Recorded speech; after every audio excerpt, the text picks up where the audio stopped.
So, hi everyone. I was just, we are just short of quorum at the moment, but we can still get the meeting rolling. I'm expecting a couple of board members to come in a little late, so I'm confident we'll be able to conduct business today, but we might need to rearrange the agenda a bit. So I think for now, we should, we don't necessarily want to call to order until we have that full board, but I think I'll go ahead and do a roll call just so that I can make sure we're all on the same page as far as who's here and who's not, and I'm not miscounting based on my Zoom screen and throwing everything off. So yeah, I think, Mike, I'll just go ahead and take the roll now, and then the next person that comes, we can call to order and get the whole thing moving. By the time we get done, we'll have 9. I think that's a good, that's probably true. All right, so from the top, Ann Gravitt. I'm here. Great, I'm not expecting Bob today, not expecting Commissioner Stegman. Corky Collier. Here. I'm expecting to see Dave Ritma soon. Eric Mueller. Here. Not expecting Councillor Craddock. Eric Molinder. Here. Great. James Allison should be here shortly. John Niyama. Here. Great. John L. Bell.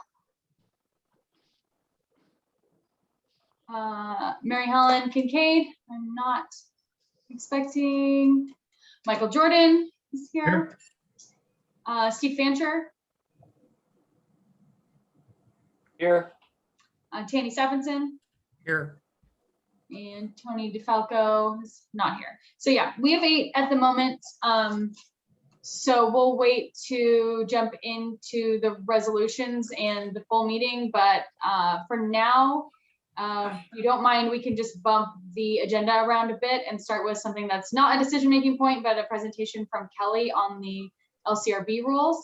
And then I think when we have someone like someone jumps on, we can just go ahead and call the board to order, finish out Kelly's presentation, and then jump back to the beginning and do the whole song and dance. So thanks everyone for your agility. Emily, Mr. Chair, do you have a preference in which order we go at this point? No, we just can't do action. Right. I don't know how substantive the updates are at the end of the agenda, but I think having Kelly go on the LCRB is a good start, and then we'll go from there. Thank you. Okay. Emily, while you're pulling up that presentation, I'll just give a quick little introduction. Good afternoon, everyone. This is everyone's favorite topic, which is procurement rules. Some of us get really nerdy about this and we really love it, but understand that not everybody has the same, it gets the same jollies. So we have been working on updating the LCRB rules with the other 5 districts. The JCA is currently going through that process, and I think we've met about it twice, and we're anticipating at least one more meeting with them to update the rules. And at this point, what we're looking to do is just to have a uniform set of procurement rules for all the districts to follow, so that our single procurement manager and his team don't become overwhelmed by trying to make sure that we're following each individual district's particular rules. So we've tried to be really conscientious about that as we're developing the new set of rules, which hadn't been updated before since 2015. I mean, we added some new ones here and there, but we haven't done a full-scale revamp like what we're looking at doing. And so basically what these rules do is they set the parameters in which we can procure goods and services. So the statutes and rules that we have to follow try to ensure that there's plenty of competition, that public agencies are getting the best bang for their buck, and to also encourage the COVID type firms. We have some options to integrate that at a later time. And COVID, I can't remember what it stands for, but it's basically to help increase diversity and equity in our procurement methods. And so there's a program that the state runs that helps agencies to do that. Next slide. So today, what I want to discuss first is kind of our structural approach to the LCRB rules. And this is the same for all the districts. There's some nuances here and there just because of who's managing which districts, but for the most part, it all operates pretty much the same. The second topic will be, what does the local contract review board do? In the case of your board of the urban district, you are it. You are your own local contract review board. So you do need to know what your role is when you go into session as the LCRB. And then the third topic I want to cover are kind of a little bit of the details, looking into kind of looking forward to these rules. We wanted to get this discussion started this month because we anticipate that the other districts are going to finalize their rules come September, and then we will bring the adopted set of rules to this board around September, October. So we're just trying to queue it up so that we don't have any gaps or lapse in time. And I think I say this later in the presentation, but just so you're aware, this board already passed the personal services procurement rules, and we based the new set of rules on that. So we basically said to the other districts, these are the rules that the urban district passed, so don't be different. And they did, or they will. So without further ado, next slide.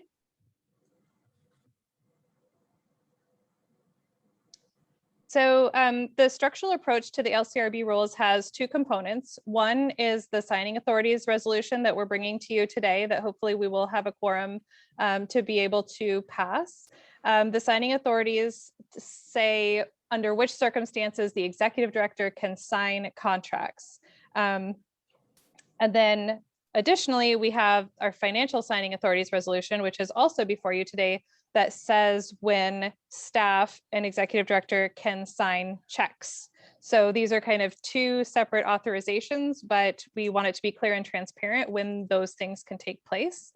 And then the other component of the LCRB are these procurement rules. So these tell staff how we can go about procuring goods and services. And then when we need to come back to the board as the LCRB to get permission to do certain things, such as if we wanted to get an exemption from doing an RFP when we normally would need to, but we have a really good reason, then we would put together findings. We would call together this board as the LCRB, and then you all would say, yes, you can procure it this way, or no, we don't think that's a good idea. We want you to go ahead and do an RFP. And you can make that decision. So let's see, we talked about that. Okay, and if we don't pass LCRB rules, then we have to follow the Attorney General's model rules. And for the most part, most of our rules, the way that they're drafted, follow those anyway, with a few changes. And we'll go over those when we go over the rules in detail at a later meeting. We're not going to do that today. Okay, next slide. Oh, I should stop. And are there any questions at this point about getting our feet wet with LCRB or anything that I've mentioned so far? Okay. All right, moving on to what does an LCRB do? So what do you as the Urban District Board, when you are in session as the LCRB, what is your role? So as I said, we can either follow the model rules or adopt our own rules. The types of decisions that this board would make are about the procurement rules themselves. So this is not authorizing particular contracts. So occasionally Nick will come to you with, we would like to have you authorize for Jim to sign a particular contract because it's over a certain amount or what have you. That's a different type of authorization because that contract has already been procured. These rules are just saying, what type of thresholds do we have to do more process to get more competition in our procurements? And we review the LCRB rules each year with our outside counsel as the model rules change with each legislative session, and we keep track of those changes as they come through. And sometimes we even give input if we are asked to by SDAO or our lobbyist. Next slide.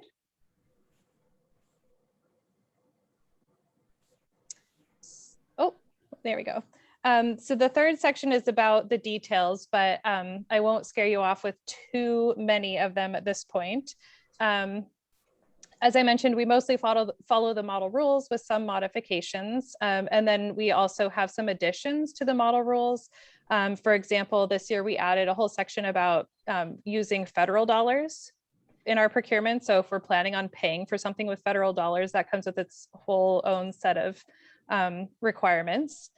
And the LCRB rules also cannot be used to avoid the statutory limitations. So we can't make rules like, you know, contracts of any amount can be directly appointed. That's just absolutely not allowed. And so we wouldn't use them to do something like that. And so our in-house legal counsel and our outside legal counsel kind of help to set those sideboards to make sure that we are giving ourselves flexibility where it makes sense, but not doing anything outside of what the procurement and contracting public law is intended to do.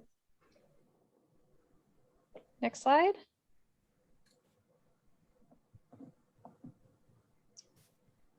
And so just to give you a sense of what we're talking about, these are some of the definitions within the rules, and the signing authority resolution that you have in your packet tracks these, tracks the definitions. So we use the term district contracts to be kind of anything that the district might sign that is binding. So it's extremely broad, everything from real estate documents to contracts to waivers, just anything. But what the LCRB rules are governing are just the public contracts. So these are the procurement contracts, and it's a subset of district contracts. So they do not govern all of the contracts that we might sign. And notably, it does not govern IGAs. Next slide.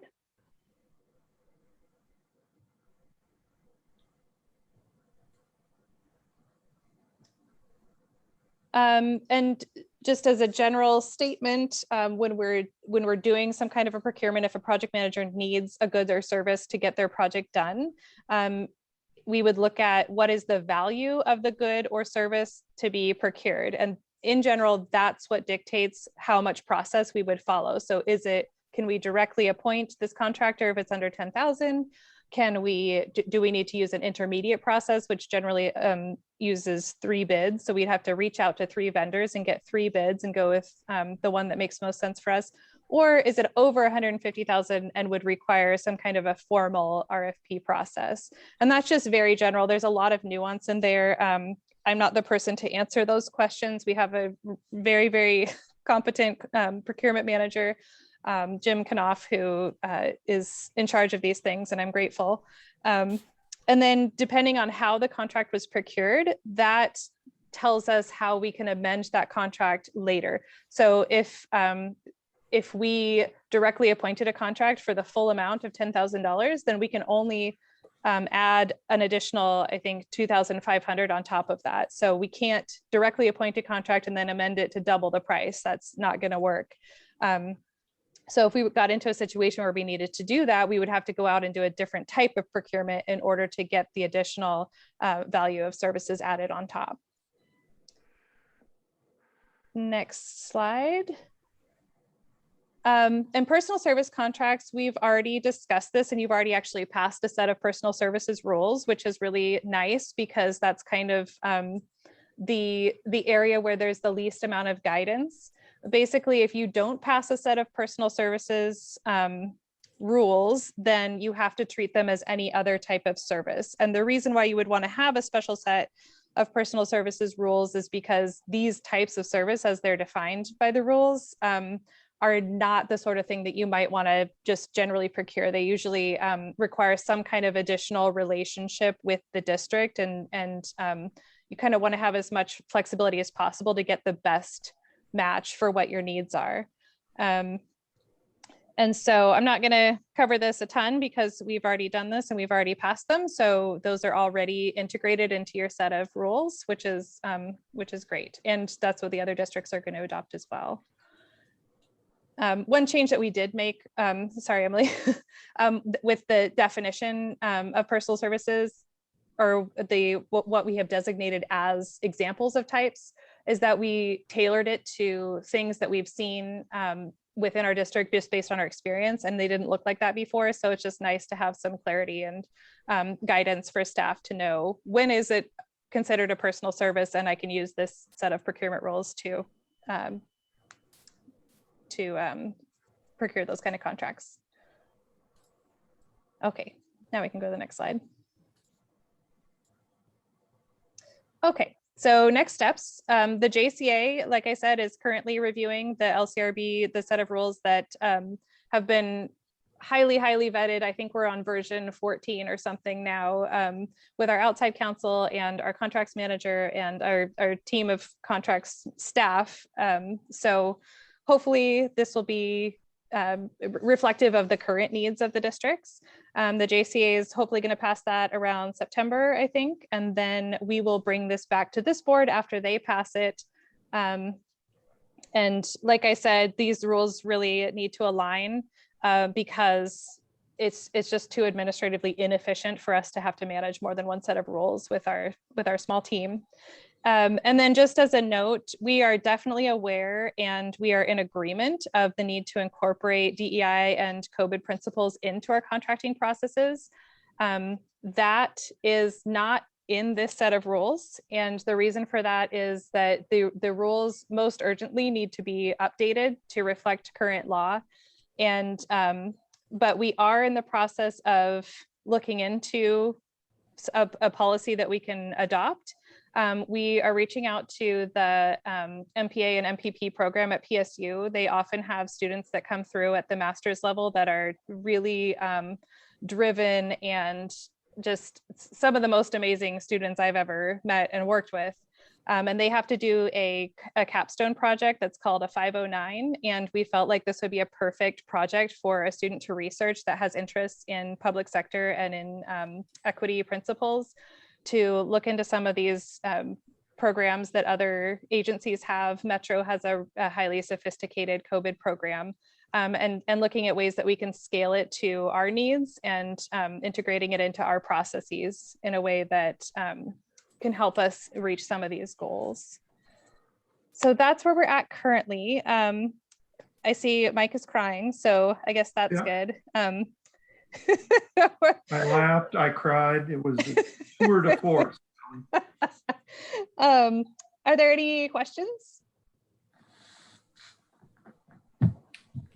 I know you all know this as board members, but this is really key to public trust, right? Doing this business right and being competitive in the way we use public dollars is really pretty critical to our success moving forward. So I know it can be wonky, but it is quite important, and we're taking it very seriously and would appreciate any direction or feedback you have for us.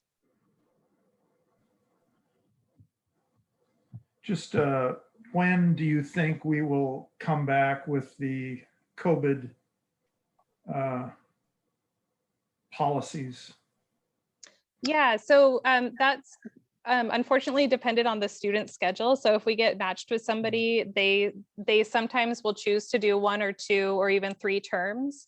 And so I think this is something that we felt could be done in 1 or 2 terms. So and then the student usually is given the opportunity to do a presentation to board so they can have that kind of experience and present to the executive director and you know, kind of have some of those kind of experiences. So we'll definitely be bringing this to the boards to receive feedback. And I think that's going to be a good experience for everybody.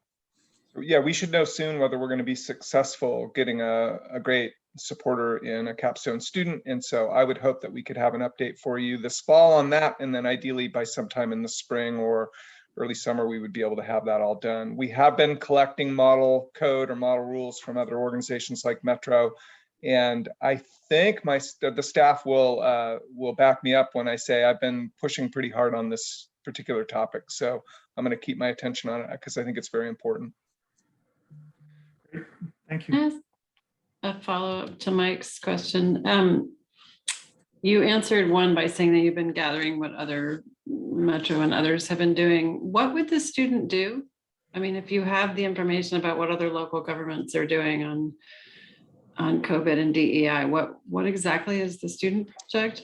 Yeah, so the student, I think, would review some of these policies. We've gathered some as examples. There are definitely more out there that we haven't done. And then I would expect the student to draft a policy that scales it to our ability. So a place like Metro that has a really robust program, they have an entire person that's dedicated just to doing COVID within their procurement department.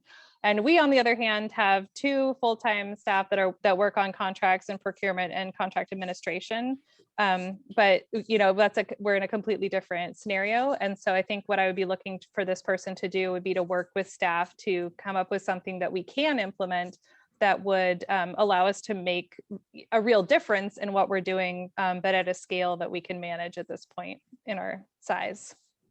And yeah, and just another example is Metro also provides training and support to small firms to get COVID certified. And we probably aren't going to be able to do that, but we may be able to get Metro's help or get into an IGA on that training aspect. So again, really trying to get it right for our size of organization and to bring our staff along so that once we have these rules, they'll be used and we'll diversify our vending pool. Okay, thanks. Tanny? Yeah, thanks. Hey, just one quick question, Kelly. On your memo, I read in there in the last paragraph, it says at least annually or more frequently if the board desires, a report will be produced and presented. Right? Yes, yeah, that comes from the signing authorities. Yeah, yep. Yeah, and then in the policy itself, though, number 8, will provide at least an annual report to the board.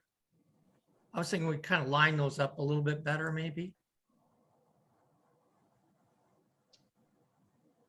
Okay. Yeah, so the language from the signing authorities is the same as what we've passed with the other districts. And I think my 2, that resolution and my 1-pager for the LCRB are not in the same place in the packet. But do you have a suggestion, Tanny, about how you would like to see one or the other of those changed? Well, maybe the one where, if the board desires, it's done more frequently. I've said before, I think an annual report is probably not enough. I think we want to see that more often than annually. And I don't know Yeah, if definitely. quarterly is too much, but I think annually is not enough. Yeah, and I think a lot of the board members of the districts agreed with that sentiment. So we added in the at least an annual report so that that would give some flexibility to the various boards to kind of make a determination about what frequency makes the most sense for them. And if this board wants us to put in something more specific or even add in that language that says at least or more frequently as the board desires, and I'm certainly happy to do that. Parallel language probably makes sense so that we're consistent. Pardon me? I said parallel language probably makes sense. So having the board have the discretion to ask for a report more often, just having that less similar language seems to make sense to me.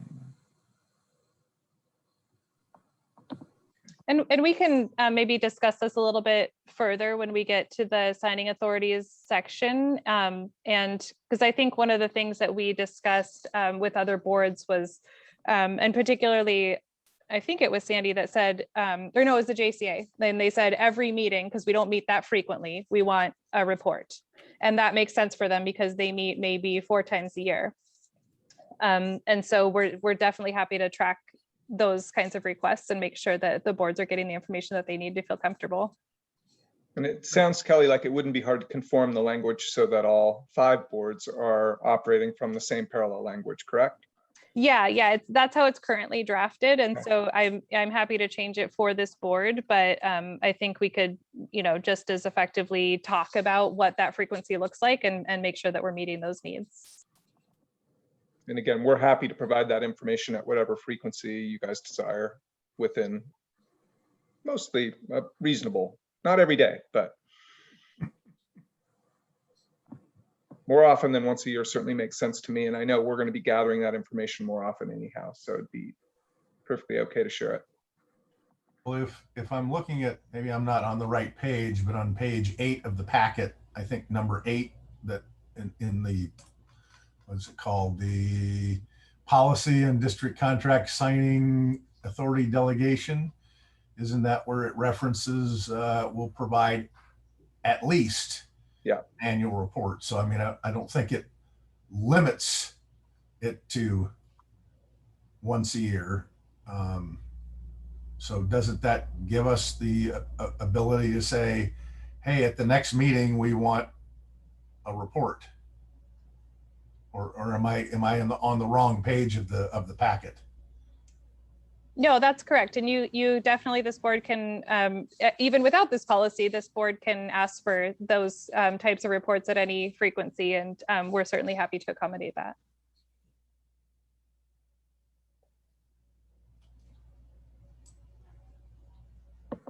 I agree with Eric, but at the same time, the at least once a year basically sets the standard at once a year. Is there, am I missing something? Is there, I think there are some other standards for larger contracts have to come at the next month. Is that correct? So yeah, so we haven't discussed this signing authority policy yet in this meeting. We can certainly, I don't know if we have quorum yet, if we want to call. We do. Okay, so maybe we call to order and then we can get into our Great, thanks. decisions. So Emily, are we going to have to do roll again, or can you just acknowledge that? Yeah, no, I think James Allison and Dave Rittmeyer are both present. So we've got 10 board members here, so we can officially call the meeting to order. Great. You want to do the minutes first? Sure, yes. So as you all know, we've been kind of approving this backlog, and I sent these out actually just earlier this afternoon. So it's just the June and July meetings for your approval, and then moving forward, we'll just be approving the prior month. So hopefully that will make things easier and a little smoother. And so if you have had a chance to review those and feel comfortable approving them, that's great. Otherwise, I can kick this to the next meeting if you prefer.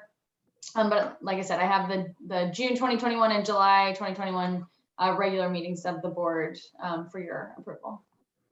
And Mr. Chair, if I may, I just want to be accountable to the board that since Peggy left and I've stepped in, she was playing a slightly different role in reviewing all the agenda items and so on. So the mistakes are on me, and I've been meeting with Emily and others Kirsten to come up with a system by which we'll get this right more frequently. But I want to be accountable to you all for a couple of those snafus and since I started. So my regrets, and we reserve the right to get smarter, as a wise person once told me. Well, I think I'm ready to move to executive session on a, no, I'm kidding. If you need to, you should. I feel like it's important to acknowledge that some of this is on me and not on Emily and Kirsten. So I appreciate that. Does any of the board feel comfortable moving the approval of these, or would you rather wait till next month? I'll go ahead and move to approve the minutes from June 21st and July 19th, 2021. I'll second that. All right, it's moved and seconded. Any discussion? Any issues with those minutes? Do we need a roll call, Emily? Yeah, we can do a roll call, I think. All right, go for it. All right, I'll start at the top. Ann Gravitt, Yes. Corky Collier, Yes. Dave Ritma, Yes. Eric Mueller, Yes. Eric Mullender, Yes. James Allison, Yes. John Niyama, Yes. Michael Jordan, Yes. Steve Fancher, Yes. and Tanny Stevenson. Yes. Great. Thank you all very much. yeah, I really appreciate it. Thank you. Yep, thank you, guys. Just so I don't missed this on a technicality. Emily, has anybody signed up for public comment? There is not. All right, then Kelly, I think you're back on with the signing authorities. Great. So in your packet, there was a policy one pager and the proposed set of signing authority delegation. This tracks what most of the other boards have signed. Sandy Drainage Improvement Company is taking this up again in August. They wanted to have more discussion about it. So 4 out of 5 have signed this. This basically sets forth the delegation to the executive director. So this policy is forming the line between what remains with the board in terms of their contract signing authority and then what's given to the executive director. Beyond that, it gives discretion to the executive director to subdelegate that to staff, with the caveat that any staff that sign anything follow this section 4 sort of due diligence. We felt like this was a really important addition to the signing authorities that we haven't had before.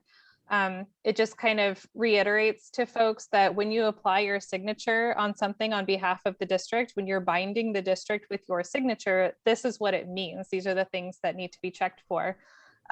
So for example, that the district and the other party can perform the material obligations within the contract, that if there's any significant risks and liabilities that they've been addressed with legal counsel, that the benefit of the contract is clear.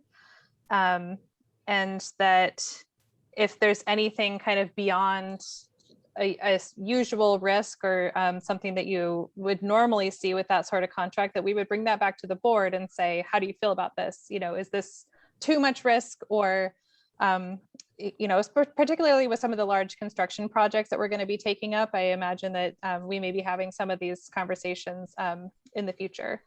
So that's kind of a new way that we're looking to increase accountability associated with signing documents for the district. And then section 5 goes through the actual delegation. So we've raised the amount. The prior amount for the districts was $50,000 for individual districts and then $100,000 for what we called multi-district contracts.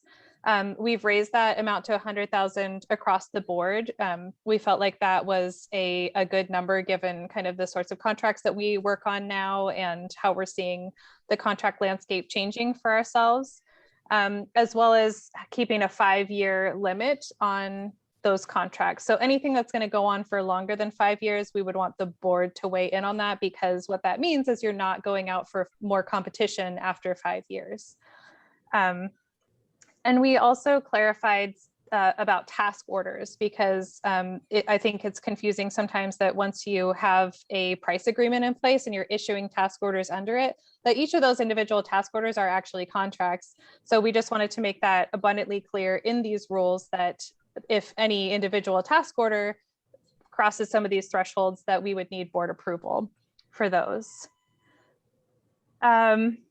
Emergency procurements, generally those are pretty wide open. If we're in the middle of a flood, you guys are not going to want to have to try to get together, you know, with 24-hour notice, and we're not going to want to have to wait for you to get together to authorize things that we might need in an emergency. So what we did put in here was that we would report back to the board anything over 100,000.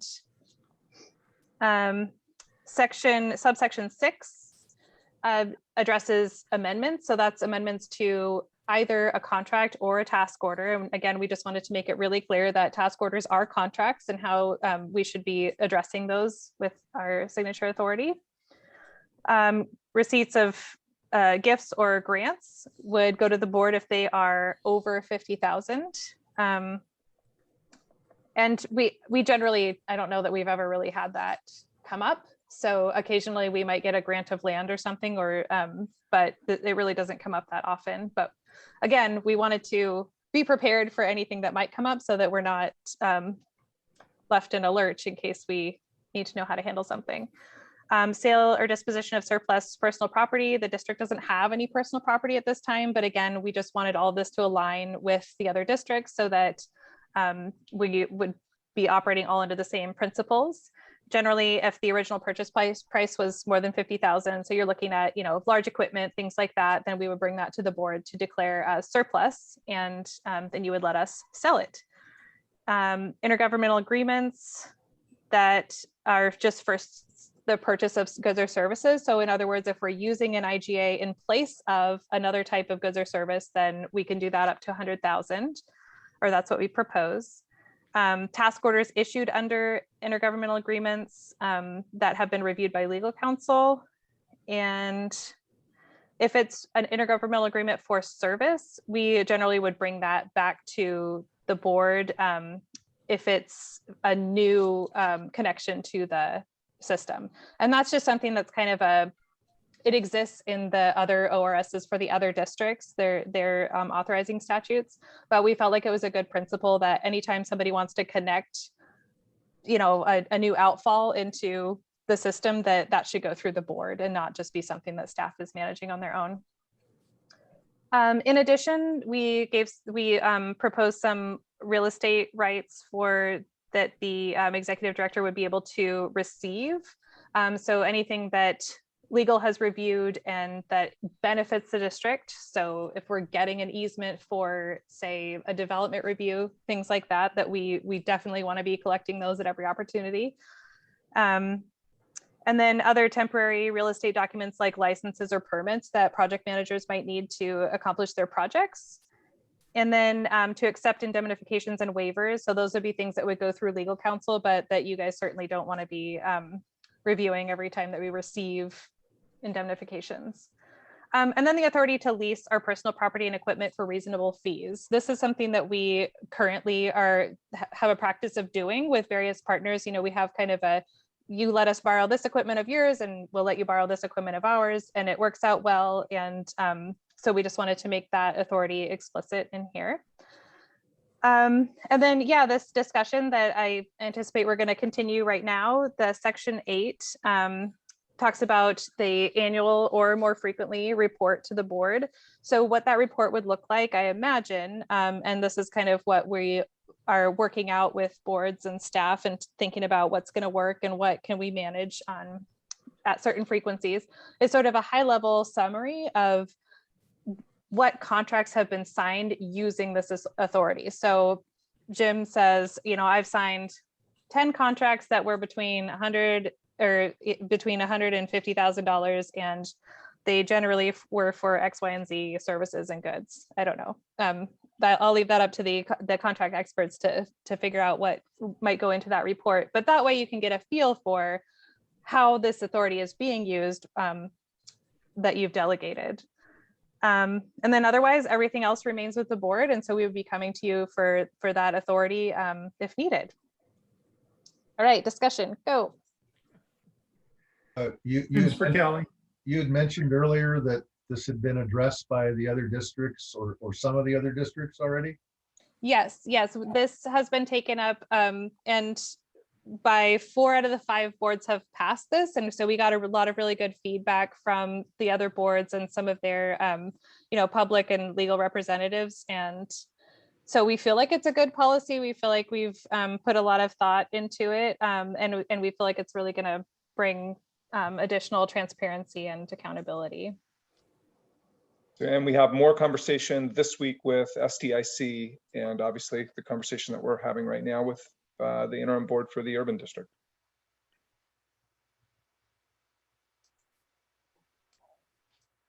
James has his hand up. Great. Thank you, Mike. Thank you, Kelly. This is very well presented. I might suggest that the frequency of reporting is maybe less of we think of it less as reporting and maybe as a standing agenda item. I know with most of the other drainage district boards, we have a agenda item near the top of each monthly agenda where we talk about contracts. Oftentimes we don't use it, but then we just get into this rhythm where we have it available on the agenda, and that might actually ease the burden on staff if you just know every month you're going to go through the different contracts and agreements and arrangements that you've executed, and maybe even a look ahead toward the next month. That's just a suggestion, not a plea or requirement on my part. Thank you. Eric? Kelly, could you give me a little bit more background on the $100,000 limit? If a contract is a multi-year contract for $100,000 per year, is this something that the board would review, or Yeah, so if it was $100,000 per year for 5 years, that would come to the board, because ultimately that would be a maximum of 500,000, and so that would cross the threshold.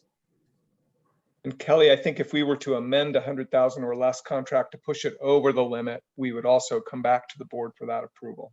Correct. Yeah. So if an amendment that pushes it over 100, or that is in itself $50,000 or more, would come back to the board.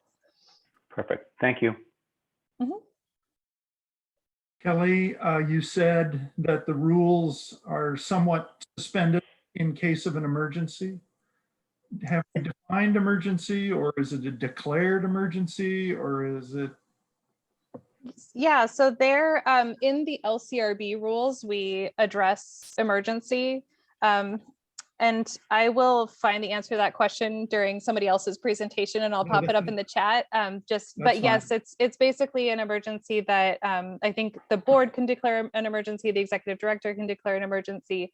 For contracting purposes, it's pretty it's pretty broad. Or are you trying to say narrow, Jim? Well, I mean, we're not going to do it unless it's something pretty significant, you know, I guess is what I'm trying to say. I'm fine by me. Yeah. But we'd be happy to share that information. I think it's a good question. As you can imagine, at the city of Portland, we live in an emergency. So everything's an emergency. Right. Yeah, this cannot be a self-caused emergency. It needs to be a true emergency, and I believe that's defined in the contracting rules. Okay. Yeah, or the official set of rules. I'm comfortable. I'll find them and I'll post it in the chat. Comfortable with it being in the LCRB. Okay. So that's fine. Thank you. Mhm. Any other questions for Kelly? I'm going to try and move us a little bit here. We're running a little behind. If not, do we need to settle this issue of frequency? Somebody wanted to say something. I missed it. I'm sorry. I was just going to move the resolution so that we could have a vote. I appreciate that, Eric. Thank you. Move adoption of resolution 2021-0801, adopting a policy on the district contract signing authority delegation. And I'll second that. It's Corky. All right, moved by Eric, second by Corky. Further discussion? If not, Emily, would you call the roll, please? Ann Gravitt, Yes. Corky Collier, Yes. Dave Ritma, Yes. Eric Mueller, Yes. Eric Molander, Yes, James Ellison, Yes. John Niama, Yes. Michael Jordan, Yes. Steve Fancher, Yes. and Tanny Stephenson. Yes.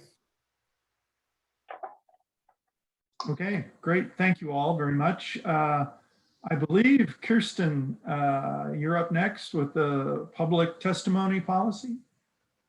That's right. So in your packet, you'll find a resolution that would adopt guidelines for public testimony, or a policy for public testimony. As you know, we haven't had anyone come in and speak to you at our meetings. We also haven't had anyone contact staff to say that they're interested, but having these guidelines in place ahead of time is best practice, and also can help us prepare folks when they express interest that they want to come in and speak to everyone. So this policy is based off of the Special Districts Association of Oregon's policy, and also combines some elements of other regional partners. You'll see that there's a 3-minute timeline, or 3-minute time limit, which is common for the area. And the main advantage of this, like I said, helping to prepare folks ahead of time, we'll be able to post this up on our website. The other advantage is if we do encounter somebody who's being disruptive, who won't be listening to the chair, it would be the baseline for us to ask them to leave the meeting or to trespass them from the facility if necessary. So are there any questions that I can answer about this? Tanny? What is our current policy now on public notice for a meeting? How far out are we?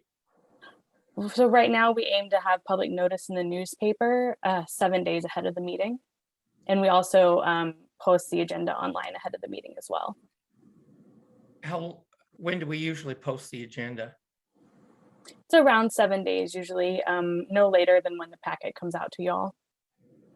We're aiming for at least a week when we can make it so. I guess my question would be, if I look at the second to the last paragraph on the memo, which I guess is a policy, any written testimony must be received by the board no later than 1 week prior to the meeting date. That's not really giving people a lot of time to kind of look at the agenda and the content and then write some comments and get them in. Yeah.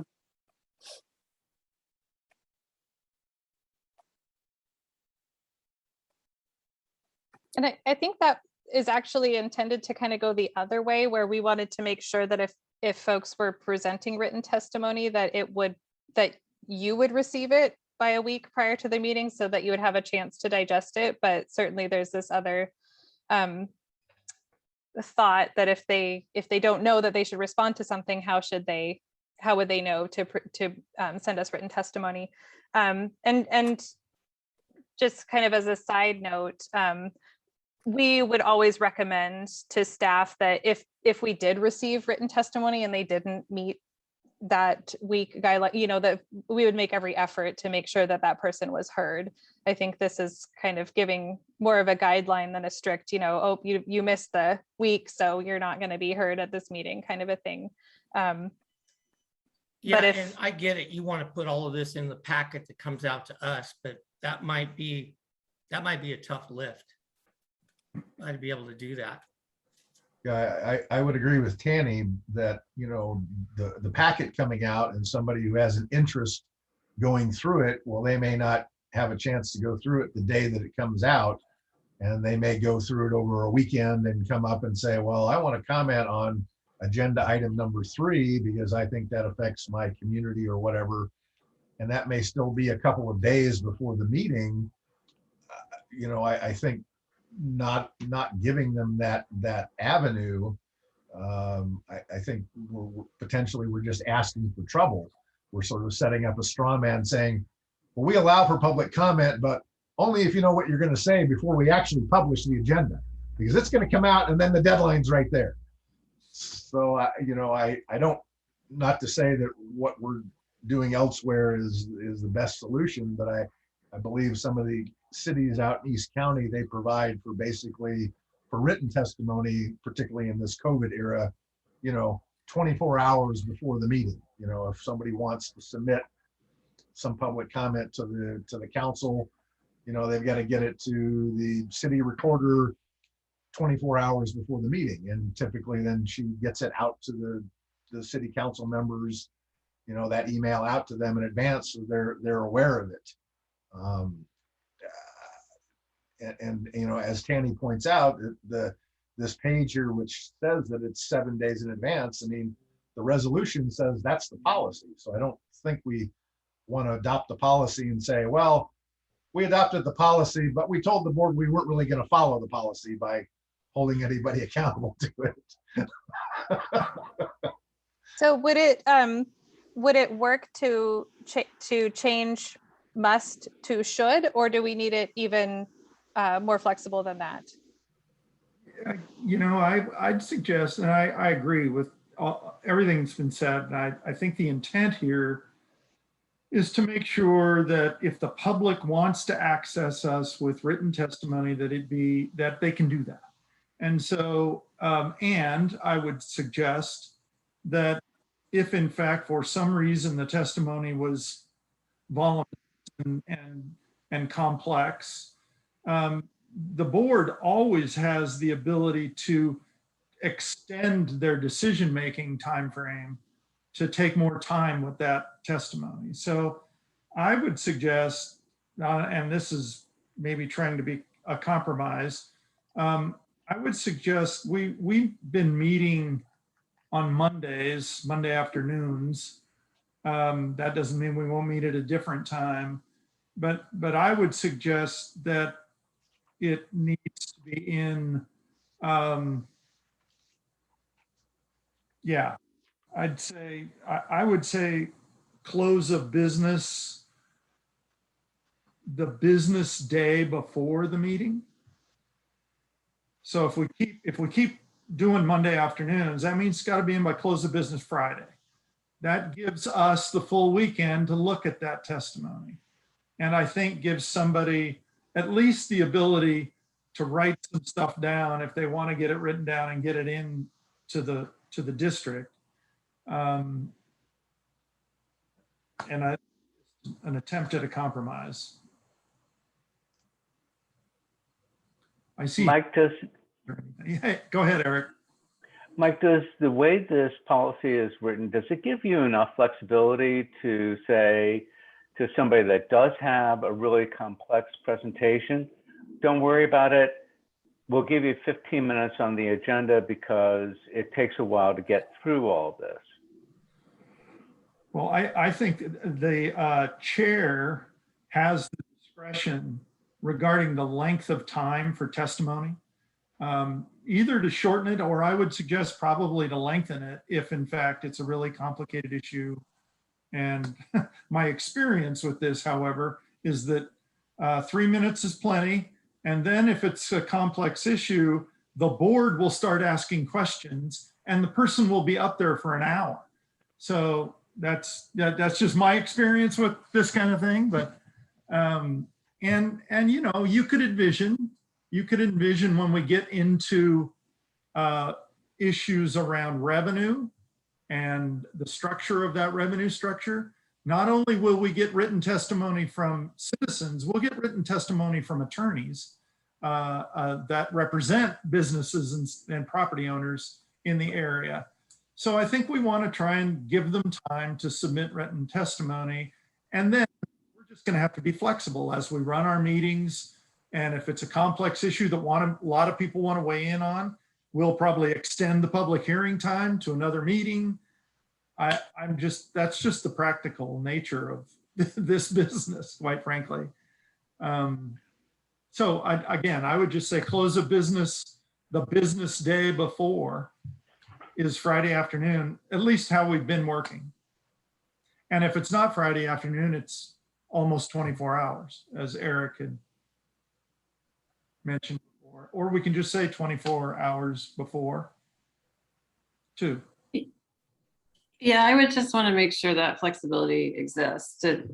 As I read it, it all felt a little overly constrained. I definitely thought the 7 days was unreasonable. So I like the Friday before, and going on and saying it will be 3 minutes also seems a little overly constrained for a board that so far hasn't had any public testimony. And if anyone showed up, I'd say, hey, take as many minutes as you want. No one else knows we exist. So we're thrilled you're here, you know? Only person in a year. But yeah, but so I get that in the potential future of people knowing what we're doing, and particularly around revenue, that we could be in a situation where we definitely need to limit people. I just want to make sure this is written in a way that if you want to come talk to us, and we're not going to overly constrain you from doing that. Yeah, I know, and I totally agree. And Kristen, that flexibility seemed to be on shortening people's testimony if there were a whole bunch of people that wanted to testify. Maybe we should just leave it to the discretion of the chair. We should say 3 minutes is the policy, but the discretion of the chair in situations can lengthen or shorten periods for testimony. Does that make sense? Yeah, it does, to move that discretion area up closer to the specific 3 minute guideline. Yeah. So it sounds a little friendlier. Yes, I think you definitely like leaning that way, just because you want to be able to point to something if you're needing to limit someone, instead of just saying we'll use our discretion every time, because that No, I appreciate that. That makes perfect sense. I would have listened a little bit 30 seconds, but you guys can, 3 minutes is fine. Other comments on other topics, or this one, if you want to comment further, is fine. I want to move us along a little bit though. Tanny and then Dave. Sorry. And I get that we're saying that we can't really accommodate electronic presentations, things of that nature. So that would assume that they're going to come in, right? We need to let them know that they need to make copies of anything that they need that can be distributed to the board at the time of the meeting. Okay. Thanks. And my comment was strictly about the, if there's a significant number of persons that want to testify, the 3-minute time might be limited. I worry about that. What that means, somebody has prepared to come, and it must be a topic of great interest. And there's a whole lot of people, and they've all prepared 3-minute presentations. And at the beginning of the meeting, we say, "I'm sorry, you're only allowed 30 seconds." I don't know. I didn't like that. It's just a comment. I didn't disagree with anything else that was said, but it worries me. It's a good comment, Dave. And as the chair, I would only do that if we were still doing remote meetings. But, Sure, I understand. And I mean, you might ask for, with agreement of the board, if you want, just to give some cover. But that's the way we do it in Trout Day. The mayor can declare something, but the council has to agree. Anyway, I just mentioned that. And Mr. Chair, correct me if I'm wrong, but we've got a large board, and I think any board member could ask questions of the person who's giving a public comment. Yeah, and they can give them some opportunity to elaborate. Yeah, and I appreciate what you're saying, Dave. And I think our intent is to be at 3 minutes. And it would need to be, I think, an extraordinary number of people before we'd start to limit that. So sure, that might be a reason to have a special meeting. For more well, exactly. If it's something that radical. But you got it. I have the sense that when we get around to revenue situations, we're going to have a lot of folks talk to us. So, Eric, you had your hand up a minute ago. Did you want to add anything? I had the same comment as Tanny. Sometimes having a visual aid like a map that shows exactly where the property is something that moves the conversation along. And I'd like you to have some flexibility on that.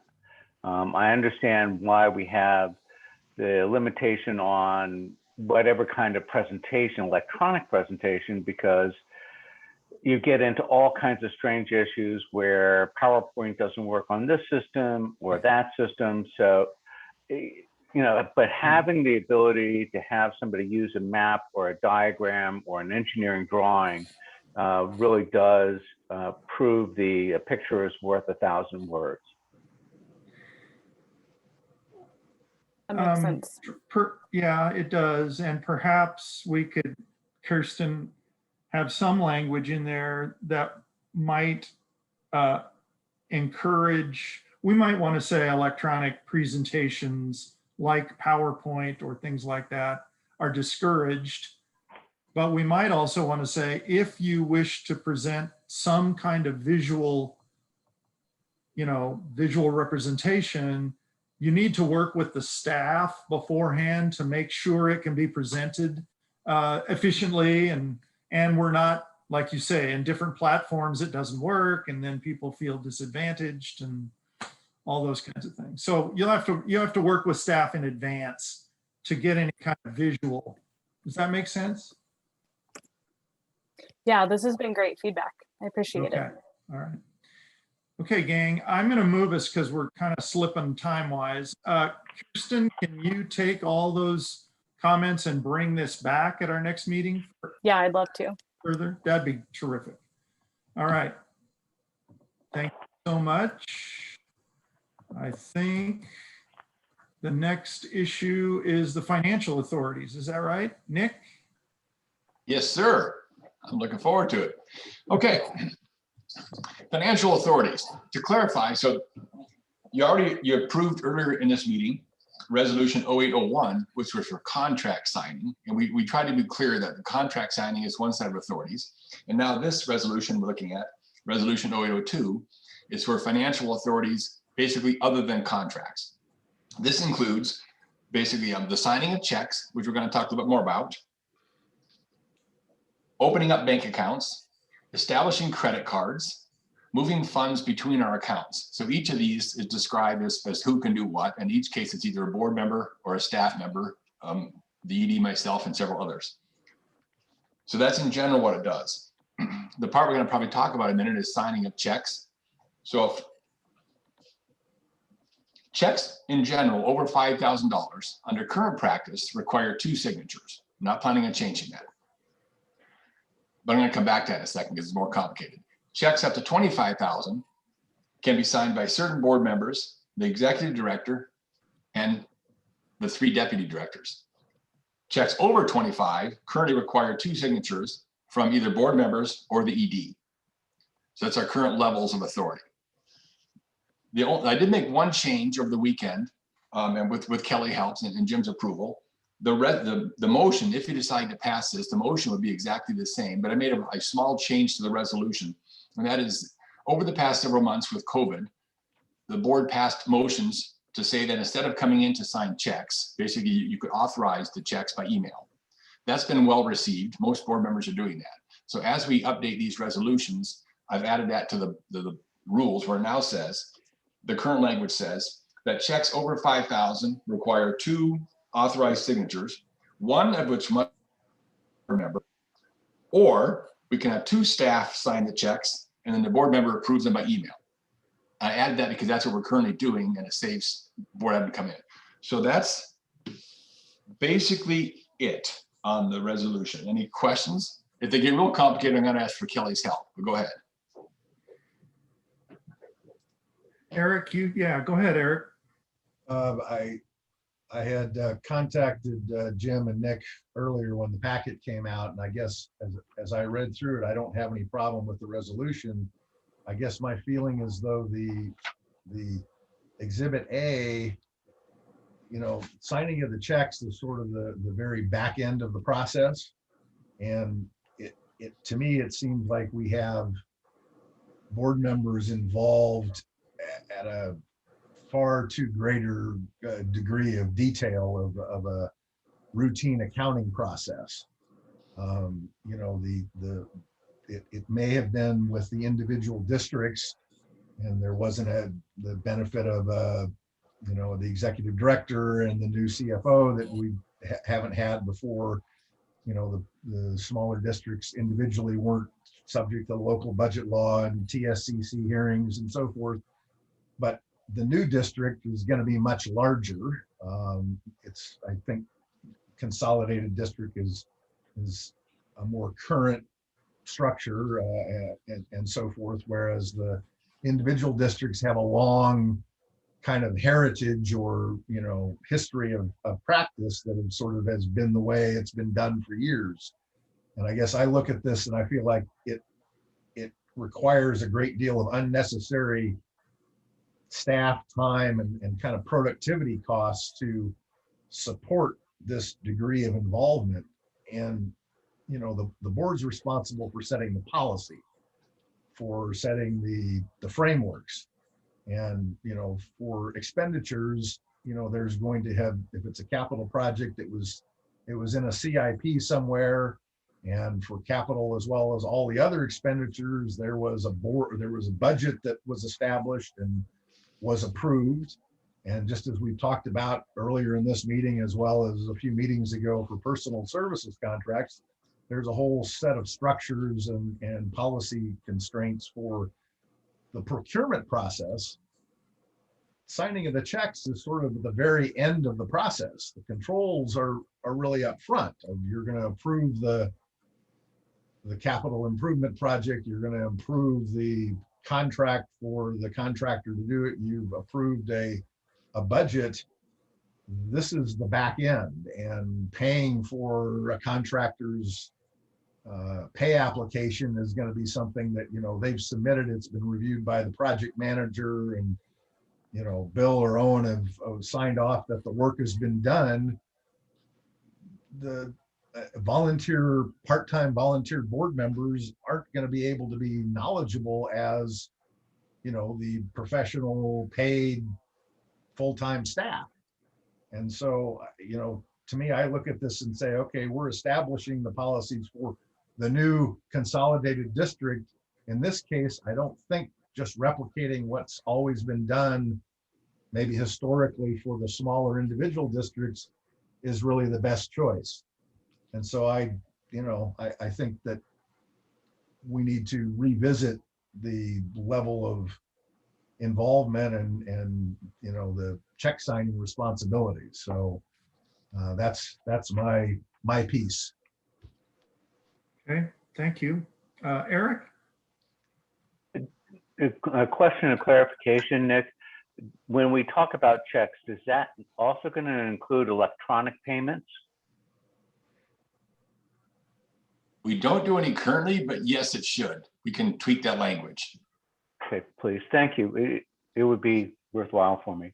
And I'd just like to follow up on Eric Mueller's comment. I think it is dead on.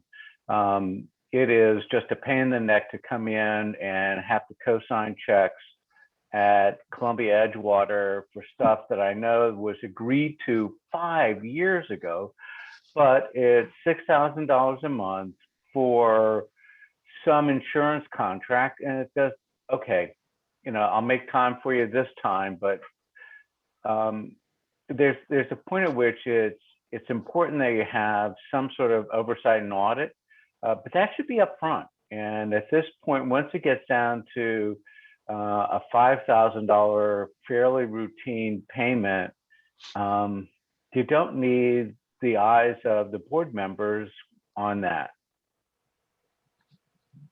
Does anyone want to argue for board members signing checks? I guess my two bits on this is we are going to be subject to a financial audit every year. The auditors are going to pull these invoices on a random basis, and they're going to check to see that there are the appropriate controls through the entire system, clear through the check issuance. And we're going to get outside auditors. They're going to say, hey, you guys don't have enough internal controls. You got to change that or not in a management letter. So I'm perfectly comfortable with board members not needing to be the second signature on a payment.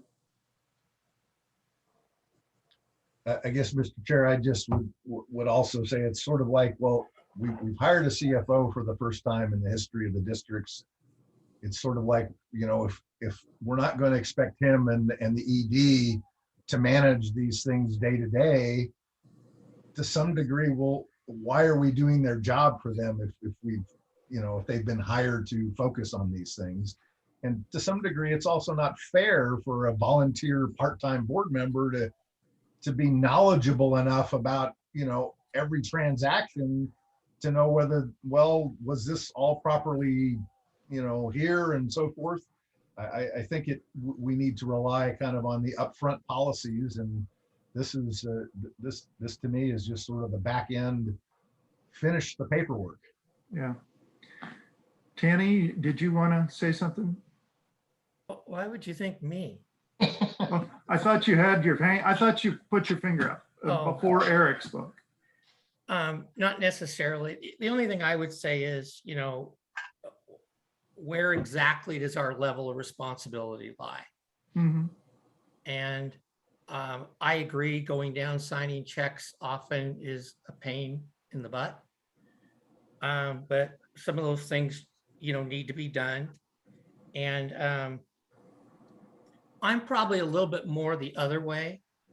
And that's kind of because we've got 4 districts, got the LRC, we got the urban flood safety. And a lot of people out there are like, well, who's doing what? What's going on? Where's, you know, and it is other people's money.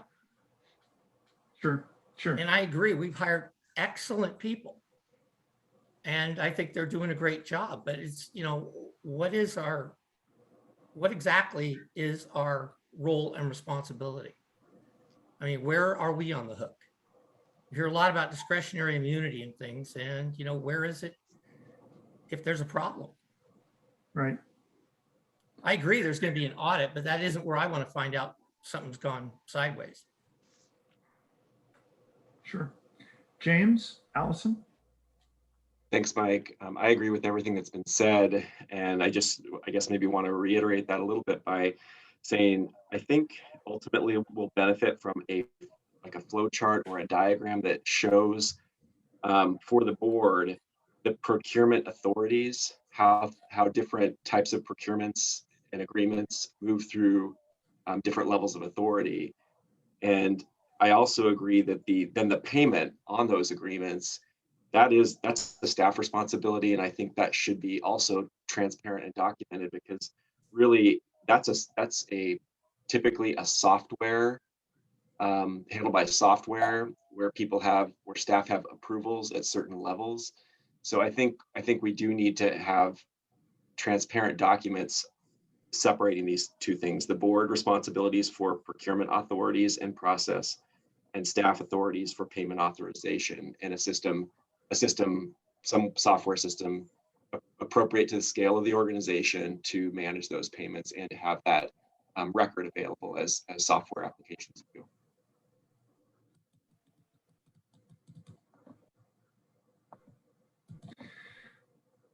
Corky. Sure. On the MCDA board, I've signed thousands of MCD checks. I'm pretty sure thousands. And it was a little ridiculous. We went overboard on it and have since changed the rules. And as I signed those checks, I thought I was doing my due diligence. I tried to ask questions about ones I didn't understand. But to be frank, if somebody was trying to pull the wool over my eyes, it wouldn't have been too difficult, really, being a board member, not being staff on that. And then the others, the others were kind of ridiculous that I was signing, $5 checks. That was silly. I guess I would refer to Nick's recommendations here, and my suggestion is to keep it simple. The way to avoid problems, of course, are audits. It's monthly financial reports to the board to make sure things are moving along well and there are no surprises. But to have a board member signing the checks, honestly, I don't think that that's a good way to be monitoring for financial irregularities. Eric? Mr. Chair, I guess I was just going to suggest that maybe we ask Nick to go back and revise the Exhibit A, and maybe we could revisit this next month. Nick, time to you. Yes, sir. I would be pleased to. I would add two things. We've been talking about a financial report that's on my short list to do. Jim asked me to do that sooner than later. I expect next month to bring you a draft financial report. It's something a lot of boards do. It's I understand we used to do one here, and over the years it kind of fell out of favor. But I can bring you next month a financial report, probably showing budget to actual, the usual kind of thing. At the same time, I was thinking about your comments there. If you decided that the board doesn't need to sign checks, we could easily bring you every month some kind of check register showing you everything we've signed. That's what we did when I worked briefly at the city, is every month I brought a check register, basically. So you could at least see every month everything we're sending. That would be pretty straightforward, I believe. That seems in the electronic age to be a much better way to go about this. And under the rubric of transparency, I'm not opposed to a reasonable number of financial reports that the board can then track what's going on. So at this point, Nick, if you can go back and make some changes based on this discussion and bring it back, and would love to see it accompanied by a first stab at some financial reporting. That'd be great. Excellent. I'll do so, and I look forward to it. Right. And we can also try and create that flow chart that James asked about. We have one version of that I think we could probably tweak that Kelly pulled together, for some of our conversations with SDIC, and it's a start, but we can make sure it meets your needs. Okay, sounds great. Nick, you're still on Revenue Analysis Subcommittee, I believe. Okay. Emily, would you be so kind as to start the slideshow?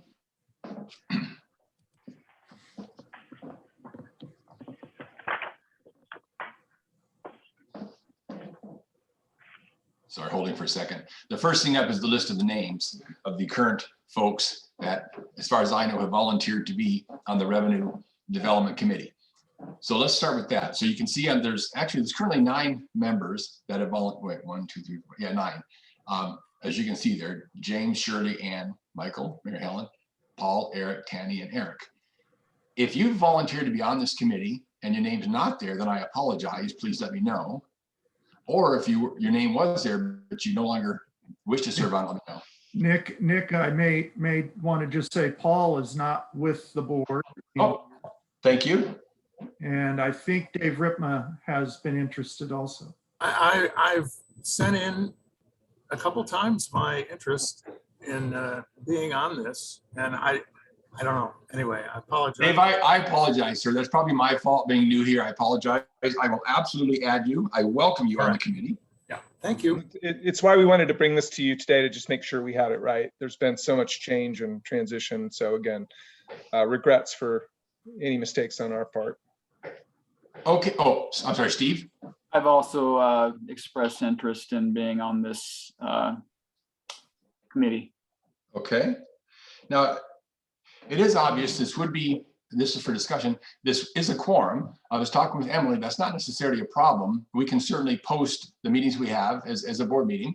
And what I guess we would do, I've never had a subcommittee with a full quorum. So what I guess we would do as a practical matter is when we write our charter, which I hope to bring you next month, I would guess that this committee would be, restricted to that charter. The only fear is that the board, if you all got together and decided to just cover other topics, that would of course be inappropriate. Any thoughts? You have the same, you'll have the same posting public notice requirements as the board does anyway. Yes. An official subcommittee of the board. So I don't think a quorum of the board is a problem. Okay. I think the issue will be that when you post these meetings, the agenda needs to be very clear and obviously limited to the revenue subcommittee's topics. That's the challenge you have. Okay, we can do that. Yeah. Okay, so then back to the top of this slide here. The board has formally approved this committee. Actually, a few months ago did that. We're in the process of contract to Eco Northwest. As most of you know, we went out for bid or asked for proposals several months ago. We received 2, decided the pool wasn't deep enough. We went back out again. We received 4 proposals, great proposals. We chose Northwest to work with. They gave us a solid proposal. I'm going to talk about a little bit of it on the next few pages in a minute. And in September, so I plan in the next few weeks, or the 1st of September, to hold our kickoff committee. That would be Eco Northwest, the board members that volunteered, and staff. We'll hold a kickoff meeting in the first part of September. And then also in September, I'll bring you back our charter. So that's what we have so far. Next slide, please. I love saying that. I never got to say this before. Sorry. Thanks, Emily. Okay, this is from the work plan. When Eco Northwest gave us their proposal, they outlined how they would get the job done. And each of the 4 firms had it slightly different, because it was up to them. So I thought I was going to share with you their work plan because it kind of outlays how they're going to get there. Obviously, the main job is to help us figure out the revenue model we might use to adequately fund our district and at the same time being fair to all of our landowners. So they divided it up into steps. First, they'd hold a kickoff meeting and they'd finalize this plan. Then they want to develop a communications and engagement plan. They were very clear that they have certain assets they're going to throw at it, but they're still open to exactly how they're going to engage the public. We're going to help them decide that. Then they're going to implement the communications and engagement plan. Then they're going to characterize our activities, cost, and priorities. That's where it'll start from a financial perspective. They're going to try to figure out exactly what we do now and how much does it cost. Then it gets tricky. Now they're going to identify the benefits and the beneficiaries of these activities.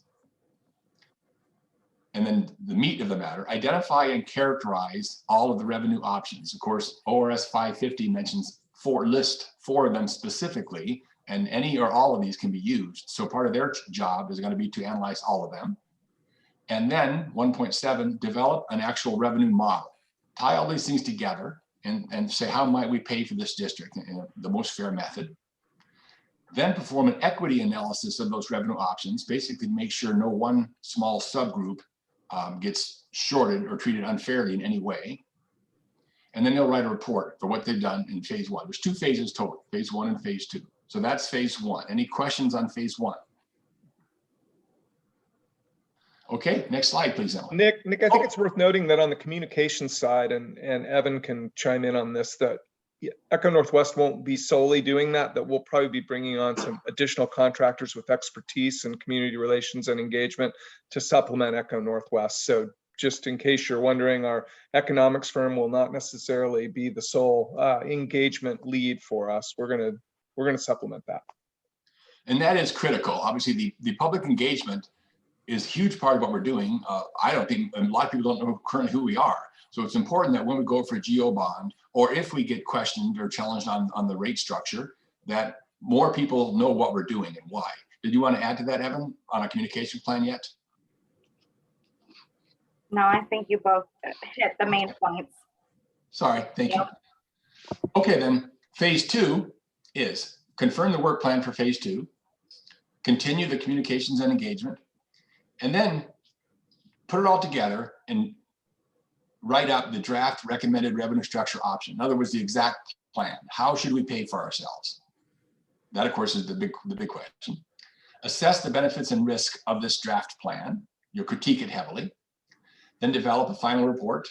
And the current plan then is to develop the final revenue plan with a draft by February 2023 and the final by May.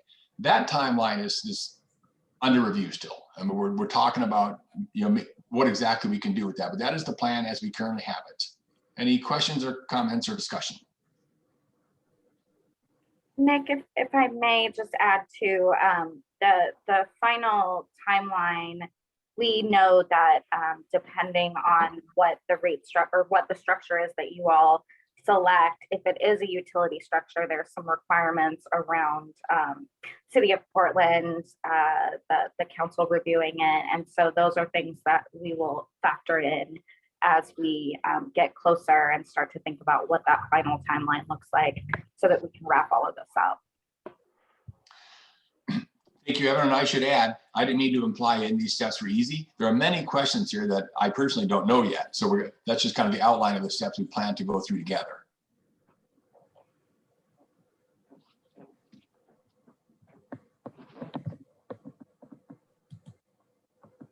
Well, say phase 1 will give us an awful lot to work with in really figuring out what phase 2 is going to require to land the thing. I think we're going to get some really good information for you all to chew on. And then really it comes down to the policy call of how you want to implement. And then we'll have to polish that up and do our engagement work, and then we'll be able to roll. My goal is to try and speed this up. I'm going to be candid with you all. And that's why when I said the final revenue plan is under review, but then I hesitated because I wasn't sure how much knew with that. Yeah, Jim would like to do it a little bit quicker, as I would. So that's why we may ask them to speed up these last couple steps. We may even say, okay, partway through the plan, give us a preliminary or a tentative rate, which you could approve, and then later on, a year later, do a final rate. So there's several options there that we're not really quite sure of yet. And it may take longer once we get into it. I just want to be honest, but I think that the public would benefit from trying to move as expeditiously but as thoroughly as possible. So. That's all I have, sir. Okay, great. Any other questions at this time? If not, Evan, you're up. And Emily, if we can go back to those slides, that would be great. Good afternoon, everybody. This is Evan Mitchell, Public Affairs Communications Manager. I believe I am standing between you and, oh no, Jim is standing between you and the end of the meeting. So I'm not that person. But I did want to give a quick update on the Mission Vision Values project And at our last meeting, our chair asked for some more detailed graphics to show kind of what we were talking about to get this project over the finish line and adopt a mission, vision, values. So what you have in front of you is really the original project workflow that we set out to develop our mission, vision, values. This was based on the recommendation from our consulting team at Coraggio, and they'd sort of developed an equity-centered strategic planning process for us. We have finalized all of the items under the Get Clear column. This is basically a three-phased approach. We've gone through that kind of initial category of items, including a community and stakeholder survey, community interviews, and we have our insight report, which really outlines kind of the major themes that we heard as we were talking to our key stakeholders about what should be in these statements. What we learned as we went through that process was a couple of different things. One, we learned that the board is really, really hard to schedule. You all are really, really busy people that have a lot going on. And so that was definitely something that we have to factor into thinking about how we continue on with this project. We also heard really loud and clear from the MCBB staff that they felt like they wanted to have more of a specific and meaningful role in this, particularly given that they spent a great deal of time just a few years ago developing a mission, vision, values for MCBB. And so thinking about how do we integrate those things or integrate those two processes and bring the staff along as part of this. And then we heard of a lot of different things from the community as we went through the process. So Emily, if you can skip to the next slide, I think it's going to be 2 clicks. So this is our new sort of proposed, how do we get it done? How do we get it done as quickly as possible? How do we bring, board and staff along in the process? And previously what we had laid out was a number of strategic sessions that had boards, basically we were asking the board to come together 4 or 5 times to develop or at least the committee to develop a mission, vision, values. What we've done is we've worked with Coraggio, and Jim has been really helpful in helping to kind of shepherd this vision of how do we get to a place where you have something to react to, because we think that will help you a lot.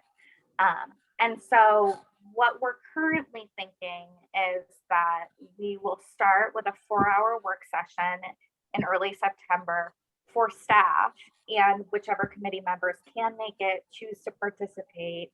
But if you can't make it, staff will still continue on and work on this with whomever can be present. Our goal there will really be to kind of identify the big themes that have to go into this thing. We'll take information from our insight report. We'll take information from our current mission, vision, values for MCBB. We'll look at our equity policy. We'll look at the equity lens that the mission, vision, values committee has already put together for this project, and kind of mush all those things together. And then Coraggio will go away and they will come back with a draft for us. And Jim and I have been calling that the ugly draft. That's like our very first draft. We're getting things on paper, something for people something for folks to respond to. At the end of September, we'll take that kind of first draft and we'll refine it and then send it out either through, we're talking about a survey. I think this could look a lot of different ways, but what's important to us is getting it back out to you all for feedback, both the board and the staff, early in the process so that we can integrate your feedback back in. Then once we have that, we'll have sort of our real draft, our next revised, refined draft. And with the board approval, it's important to us that we check with you. We want to take that out and do some external outreach. And Jim and I have talked a fair amount about who and what we're doing that external outreach to. And at least where we've landed so far is that we see this as an opportunity to go have a handful of individual conversations with community-based organizations primarily those representing, Black and Indigenous communities, as well as other historically marginalized communities, and talk to them about the mission, vision, values, about the district in and of itself, and also about opportunities to partner together in the future. We're working on sort of aside from this, we're working on some processes to try to make it easier for us to partner with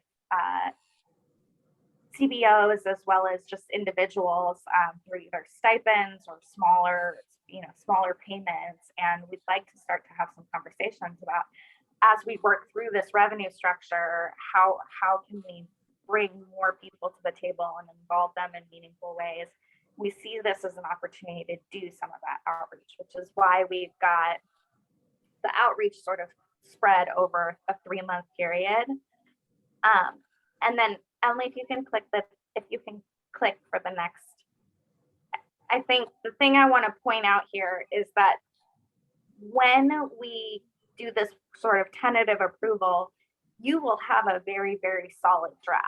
We will have gone through multiple phases of development and editing, and we will have a really, really strong draft, which I think will be really important because we can share that with the revenue committee and start to work on how that gets integrated into the revenue process. But then we'll also do that stakeholder outreach, bring back some additional feedback, assuming there is some, and do some final revisions over the course of December and January with the hope of having sort of the final for adoption by January. So I think those are the main points that I wanted to kind of hit on. I'm happy to answer questions. Definitely looking for feedback if folks have suggestions or thoughts or things that don't make sense about this, ways to speed it up. If you see something we've missed. But after going around and about this multiple times with staff and with our consultants, we feel like this is a way to kind of hit a lot of our goals while also moving this as quickly as possible to the finish line. And our main objective is to inform that revenue development work. Initially, we really needed to have some guiding things there, and we also didn't want to truncate public engagement that could be critical to support down the road. So this is the blend that we've come up with to try and do both those things and still give you the autonomy to give us some initial approval and a final approval.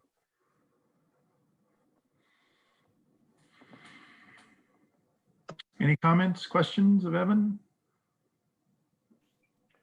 Evan, I have a question for you. When you do your outreach, is this also going to include neighborhoods that haven't traditionally been in the flood district, but now will have some element of a responsibility to pay for it? Well, there hasn't been a decision made about that. So I think we're going to need to be careful. Yes, we're going to be talking, there's going to be multiple phases of outreach. Over the last several years, we have made efforts to start to build relationships with those communities.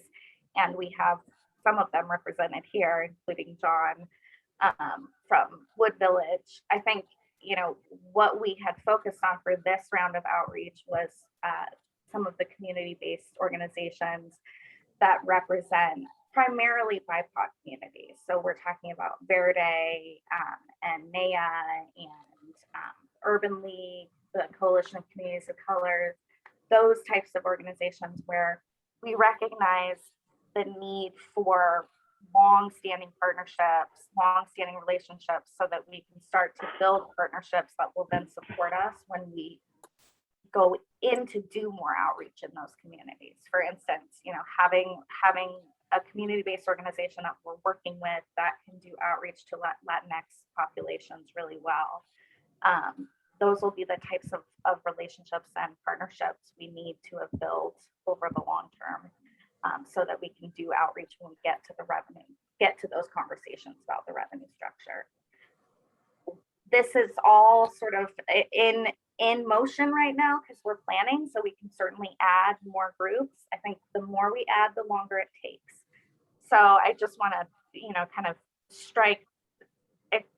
emphasize that we're trying to strike the right balance there We aren't going to be able to reach out to everyone about the mission, vision, values, nor should we, because some of this is already set. The mission is really laid out in ORS 550, and we're going to be massaging it, kind of picking what gets elevated. So we're trying to prioritize the best we can with the assets that we have, knowing that the revenue structure is what really matters and where we need to get going. So one additional thought we've been talking about, Eric, is something that I'm sort of terming quantitative public engagement, where we might engage the services of a research firm to do some very randomized focus groups with key types of stakeholders, and then probably do some sort of a quantitative survey to ensure that we get a representative feedback from the community that is inside the UGB within Multnomah County, who we've never worked with before. And we think that might be a really important way to do that. And then Evan and I have talked about the 1,000 Cups of Coffee campaign, where a couple of us are literally probably going to be out there every day meeting with people and talking through some of this stuff, and your suggestions for who we should speak with. And particularly the Columbia Corridor Association, a lot of those businesses that are paying the assessments currently, we need to make sure we're talking to them as well. And so that'll be ongoing as part of the work. I would encourage that, because clearly one of the things that we need to do as part of our mission, vision, values, recognizing that we're dealing with a larger public, some of which are just recreational fishermen that come and use the slough and that will be paying for it. And we need to somehow get representation from people that have never had to pay the assessment for it. And all of a sudden they see it show up in whatever form, and they need to understand why this is important for them. We totally agree with that, Eric. And I just want to, we're going to have to strike the right balance in at what time do we focus on which groups. When it comes to the mission, vision, values, the direction has been, please get it done. It needs to inform the revenue structure. Obviously, we don't want to leave anyone out, but I think we're going to have to figure out how we get, folks that weigh in on that, and then start to build relationships for the revenue when we're actually working on the revenue structure, and who we talk to then. Are we going to target fishermen for the mission, vision, values? Potentially not, but will we need to talk to representatives as we build towards the revenue structure? Absolutely. And I think that's what Jim was getting at with some of this additional. Okay. Any other questions, comments? Thanks, Evan. It looks like a very thorough process, even though I know it's a framework right now, and we're going to have to build it. My encouragement, folks, is I know you're all incredibly busy. I know I am. But when staff calls and says we need to get together on the mission, vision, values, we all need to carve out some time. Okay. So just know that. Okay, Jim, you're last up in this agenda, I think, today. I believe that is true. And Kelly, I want to give you first rights to talk about the vacancy process. I'm happy to do it if you would like. I don't mean to put you on the spot in front of the board, but you've done the good thinking. I'm a good mouthpiece for you. If you'd like, I'm prepared, but. Sure, yeah, so, oh, we didn't, it's not in the packet. Oh, that's why I was confused. Okay. Yeah, so I worked with our outside counsel with Jeff Condit, who, as you know, designed this board and this district, just to put together a vacancy procedure that we could follow that would help everybody's roles to be defined, to understand who, what can staff do, what can the board members do, kind of what's appropriate. And Kelly, just sorry to interrupt you real quickly. It is in the packet. It is page 17 or 16, I believe. So if you want to read it, I apologize for interrupting you. No, you're right. It's there. It's there. That was a scrolling error. Okay, good. So that's even better. So hopefully you've been able to take a look at this. We just wanted to be really clear about what staff would be doing, what the boards can do in terms of outreach. It's a little bit strange because our board currently is appointed by the governor or by the jurisdictions.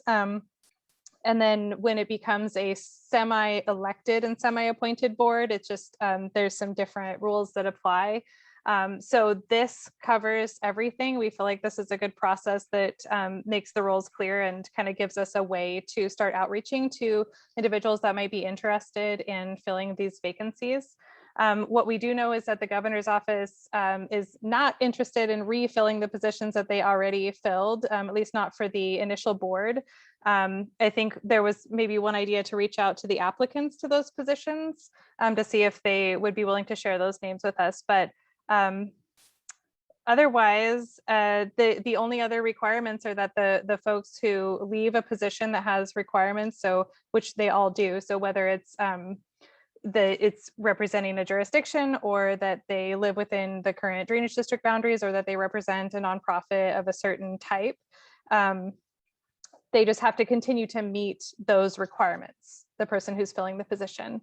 And then, so once we have some letters of interest of folks that might be interested in filling one of these positions, we would share those with you. And then the board can call for nominations, and any board member can nominate anybody into those positions, and then we would hold a vote. So that's just kind of the general process. And I think, yeah, I think the recruitment. key, Oh, yeah, sorry. recruitment is really the issue. We're happy to help you, but we want to be just absolutely neutral in terms of evaluation. We are more than willing to reach out to people that you recommend to share information about the time commitments and awesome staff that would be serving them. But we want you to direct us to do that, as opposed to us trying to influence who ultimately ends up on the board. That's really your job. For the jurisdictional representatives, you need to reach out to those jurisdictions and ask them who they want to appoint. You guys get to vote on whether you want to accept them. If a majority doesn't, they have to send you somebody else. And on the residents and agency and other representatives, obviously you'll recruit them and you'll have a pool and you'll be able to vote on them. And it requires half of you at least to support one candidate, and there'd be a runoff election if there were not a majority for a single candidate. Evan? And I would just add, since Kelly mentioned the applicant pool, I did check in with the governor's team, and the only position that sounded like it had multiple applicants was the resident position, which is not one that is currently open. It's currently occupied. So there's that. And we did pull together, and actually I'll give credit to Evan. Evan pulled together a list of non-governmental organizations that would qualify, and I think we've shared that with you, Mike.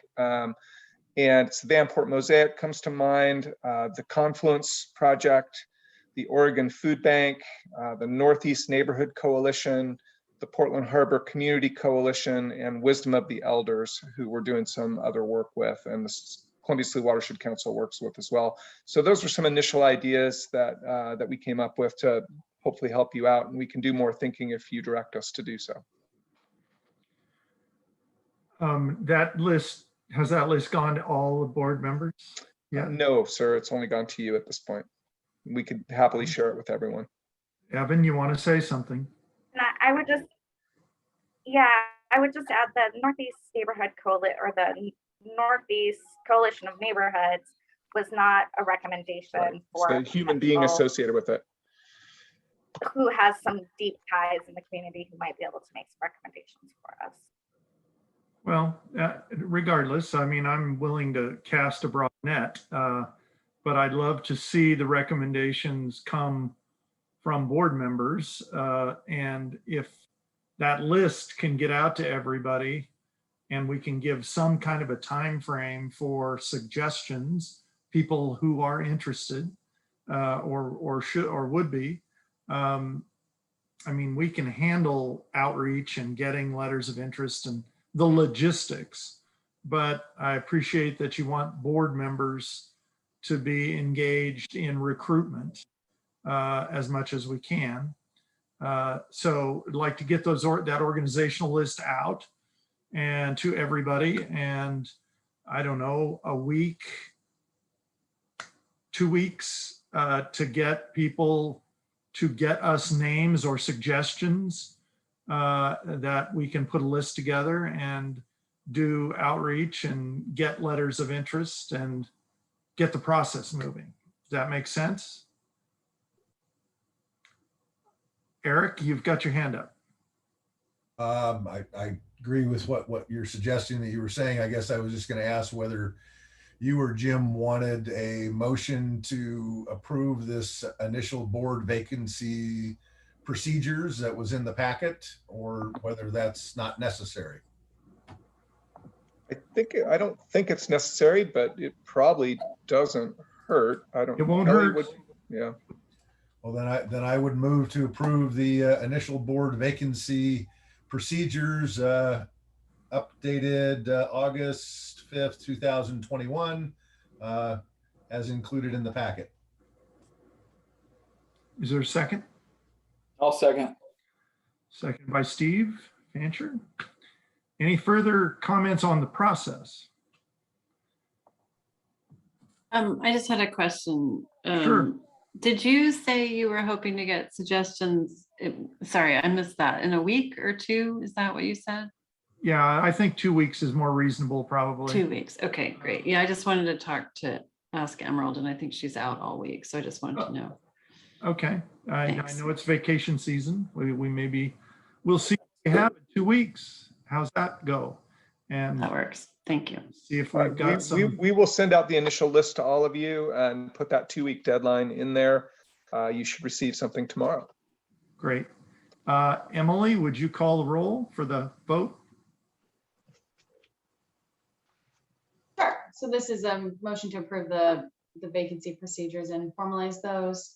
And we'll start with Ann Gravitt, Yes. Corky Collier, Yes. Dave Ritma, Yes. Eric Mueller, Yes. Eric Molander, Yes. James Allison, Yes. John Niama, Yes. Michael Jordan, Yes. Steve Fancher, Yes. and Tanny Stephenson. Yes. All right. Well, I guess one request from staff from me is if you have recommendations, if you could share them with Mike. I don't want to move in between board meetings without direction from the chair that staff should be interacting with potential candidates. But if Mike tells us he wants us to do a neutral briefing for those folks, we will be on it. But I do want your direction before we engage with anybody about serving on the board, if that's okay with all of you. If you want to give a different kind of approval, we would accept it, but we prefer you guys to be in the lead on that. all right. Well, will you be collecting the names, or should they all come to me? You can send them to Emily and we'll get them to Mike, and he can decide which ones he believes staff need to be part of providing information to, if that's okay with all of you. I don't mean to insert myself in your decision-making. It's Only a all little. fun. Yeah, maybe a little. Okay. Anything else that we need to talk about today? I've kept it longer than I was supposed to, but The only thing I want you to know is we did hear from the Speaker's office. We will not be pursuing additional funding for the Urban Flood Safety and Water Quality District through the Emergency Board, but we will be pursuing it through the short session. We're working with the Speaker's office now, providing some additional information, and I'm sure we'll be in touch with you between now and then. We're also pursuing grants from FEMA, and we had a nice meeting today with our federal lobbyists looking into some new FEMA programs that could provide funding. And of course, we're working very hard to find federal funds for the Corps of Engineers PMLS study and the associated preliminary engineering and design study to try and remove the burden from the existing districts to the degree that we can. So we continue to focus a fair amount of time and energy to generate revenue for you, independent of the revenue study. And then lastly, what I want you to know is we're putting a significant amount of time and energy into the homeless situation. And I want to continue to appreciate my colleagues from the city of Portland who have been helpful in coordinating with us around some key facilities. And we also tried a new program where we did clean up one of our properties near Schmear Road and the pump station there.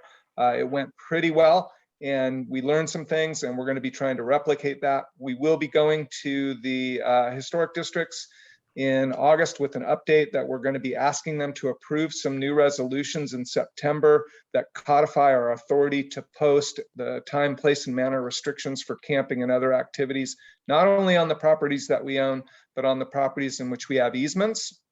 And I'm also reaching out to the Portland Police Bureau to look at hiring off-duty officers to accompany our staff in certain situations where they're not feeling safe. We're looking at expanding our contracts with with all of the providers who do our outreach, we've identified a tow truck company to help us move vehicles. And I was on the phone with Commissioner Ryan today, and I want to thank Steve Fancher and Mayor Stovall from Gresham, who are also helping us organize people and keep the information flow with our partners about how important it is for us to be able to access Pump Station 4 before the rainy season. So those are things that are occupying your team, and I think we're making good progress on all of those. So I could keep talking, but I'm going to stop. Well, I know it. I know, believe me, I know firsthand how challenging the houselessness issue is across the city, and particularly for infrastructure providers. And so everybody on this board and others who are partnering with us to make some progress on those issues, are really, it's not an easy one to deal with. And I guess the last piece is I have a meeting scheduled with staff from Metro to look at their regional illegal dumping program and to see if we can't enter into a mutually beneficial partnership to get some of the areas that we own or have easements cleaned up more frequently and more efficiently.